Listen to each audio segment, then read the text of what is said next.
Guys सोचिए, अगर रात में पुलिस आपके दरवाजे पे आए और दरवाजा खटखटा के आपके साथ जबरदस्ती करे और अपने साथ वैन में लेके जाए तो आपको कैसा लगेगा? बुरा लगेगा ना। आप शॉक हो जाएंगे कि अरे ये मेरे साथ क्या हो रहा है, मेरी क्या गलती है। यही एक वाकया होता कॉम्बिंग ऑपरेशन का 13 मार्च 2014 को। गाइस 13 मार्च 2014 की वो काली रात आपको याद होगी। ये काली रात को कॉम्बिंग ऑपरेशन बोलते हैं। गाइस ये कॉम्बिंग ऑपरेशन इसलिए बोलते हैं क्योंकि उस रात के 1:30 से 2 बजे के बीच कई बेगुनाह लोगों को पुलिस ने जेल की सैर करवाई और उनको पता भी नहीं था कि उनके साथ क्या हो रहा है। दरअसल कॉम्बिंग ऑपरेशन एक पुलिस को एक टिप मिली थी कि वहां चेन स्नैचर्स का ग्रुप रहता है, तो इसके चलते पुलिस ने बगैर कोई इंटीमेशन के, बगैर कोई इंफॉर्मेशन के कई लोगों के घर में घुसपैठ की और कई मासूम लोगों को जबरदस्ती पुलिस वैन में लेके गए, जो कि बहुत ही गलत है गाइस। तो गाइस मुमरा डायरीज आज इस मुद्दे पर क्यों बात कर रही है? क्योंकि आज पहली बार कोई विक्टिम सोशल मीडिया पर आकर अपनी ज़बानी वो बात कहना चाहता है जो उस रात उसके और कई लोगों के साथ बीती है। ये पहली बार ऐसा हो रहा है, तो आइए बगैर कोई वक्त जाया ना करें, हम उनका इंटरव्यू सुनते हैं। गाइस इनके बारे में पहले मैं बता दूं कि ये अपनी पहचान रिवील नहीं करना चाह रहे हैं, तो इसके लिए हम इनका नाम और इनकी पहचान गुप्तनीय रखेंगे।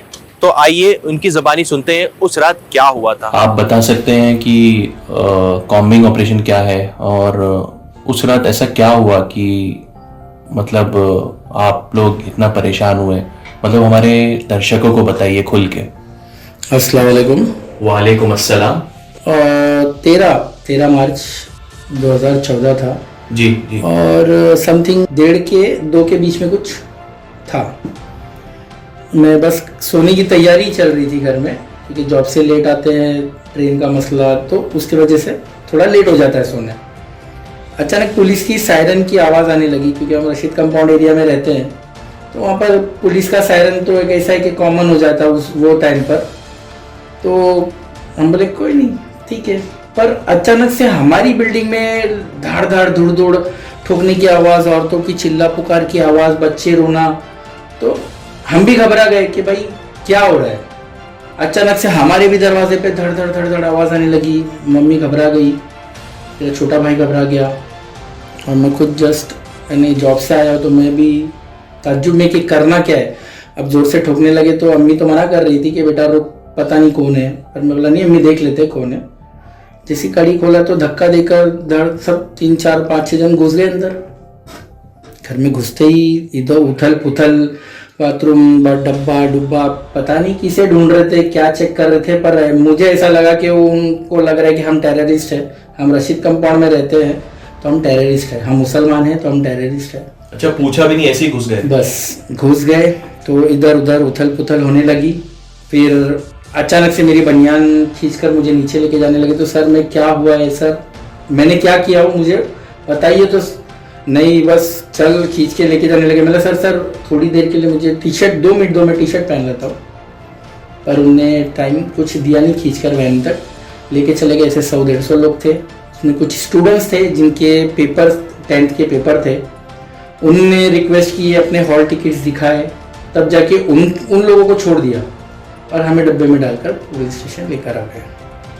अब हमें ऐसा जैसा बिठा दिए, जैसे आपने देखे रहेंगे पिक्चरों में टेररिस्ट को, आतंकवादियों को रस्सियों से बांध कर बिठा देते। कोई लुंगी में है, कोई बिना टी शर्ट के है। बस इसी तरह से हम लाइन से बैठे थे। हमसे इंक्वायरी चल रही थी, कौन कहाँ रहता है, कौन है, कौन सा गाँव है, कहाँ से आए हो, क्या हो। शायद उन्हें कोई ईरानी बंदा चाहिए था, कुछ उनके बारे में टिप मिली रही। तब हम तो शक्ल से ईरानी लगते नहीं है, तो इतना तो उनको होना चाहिए। बहुत हमारे घर वाले परेशान, रोना धोना चल रहा है, हमें टॉर्चर चल रहा है। फिर अचानक से हमारे इधर के विधायक जितेंद्र आवाड़ साहब वो आए और एक रऊफ लाला साहब है वो आए। बहुत बात हुई और फिर रामदास साहब ने जो उस वक्त एसीपी थे जी, उनसे बहुत बहस हुई, चिल्ला पुकार हुई जी। फिर जाकर उन्होंने बोले कि भाई ठीक है हम इन्हें छोड़ते हैं।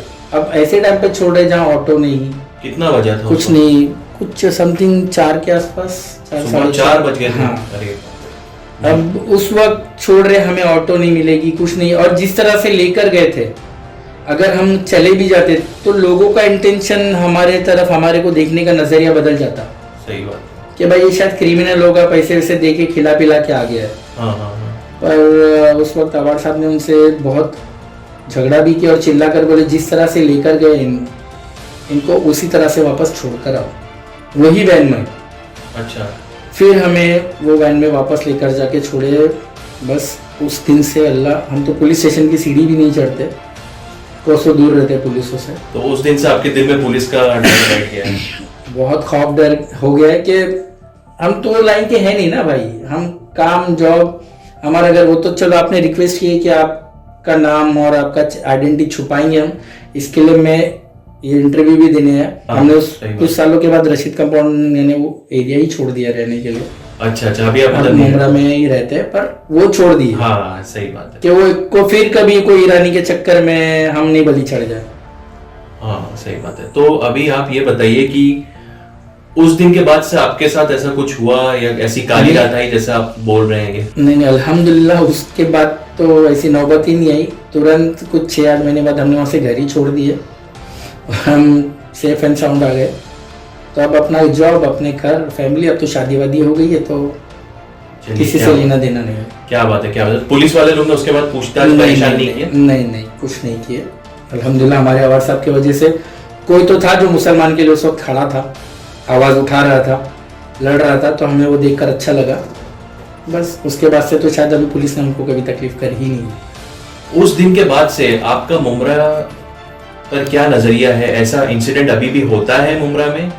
आपको क्या लगता है? आप देख चुके हैं वो चीज, लाइव देख चुके हैं, आप भुगत चुके हैं। कैसे हमने जो भुगता है या जो हमने सहा है वो रात तो शायद ही किसी पर उसके बाद कभी आई होगी। तो बहुत बहुत शुक्रिया करते हैं हम इन साहब का जिन्होंने हमको इस काबिल समझा और हमारे चैनल के माध्यम से अपनी बात बताई। बहुत ही दर्दनाक वाकया है ये, बहुत ही सैड इंसिडेंट जो उस रात हुआ। ज़रूर हम सब उस विक्टिम्स के साथ हैं, ज़रूर हम आपके साथ हैं और हम सलाम करते हैं मुमराकस के जज्बे को और जुनून को कि वो उठकर खड़े हो जाते हैं और फिर से अपनी ज़िंदगी आगे बढ़ाते हैं। तो गाइस, मुमरा डायरीज़ जितेंद्र औहाड साहब का और मुमरा पुलिस का तहे दिल से शुक्रिया अदा करती है क्योंकि हमें काफ़ी कोऑपरेशन देखने मिल रहा है उनकी तरफ से।